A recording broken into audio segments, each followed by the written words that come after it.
Повисоки плати за наставниците во основно и средно образование. Сонки владата се договорија за покачување од 5% веќе со октомвриската плата, но и за континуиран раст на платите во наредните 4 години за вкупно 46%.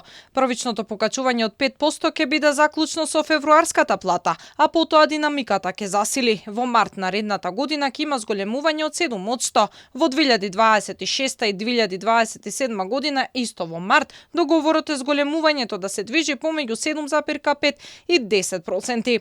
За истиот период, во 2028 година процентот на раст да достигне од 10 до 12,5%. Премиерот Мицкоски вели дека парите се обезбедени благодарение на домакинското работење на владата. Заклучно со септември месец, значи ако ги земеме месеците јули, август и септември, имаме околу 85 милиарди приходи, а предходните 6 месеци, односно првата половина е некаде околу 125 милиарди отприлика приходи.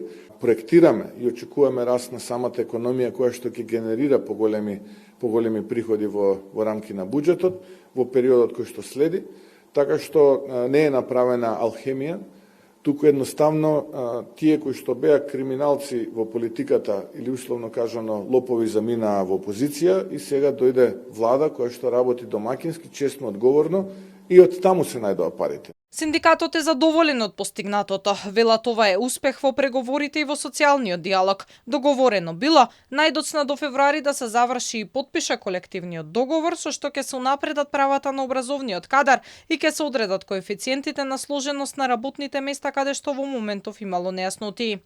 Конечно, вработените во основно и средно образование, односно носителите на дејност, наставниците и професорите, ќе имаат плата во висина од просечна или нешто над просечна плата од просечната плата на Република Македонија.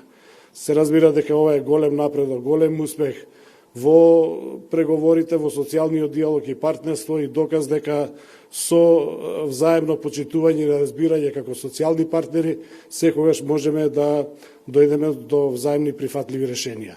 Од СДСМ пак вела дека зголемувањето од 5% наместо планираните 12 било обид за амортизација на незадоволството и манипулација да не се случи штрајк. Претходно од МОН обелоденија дека минатата власт оставила дупка во буџетот и требало да се обезбедат пари за тековни исплати на плати кои воопшто не биле испланирани.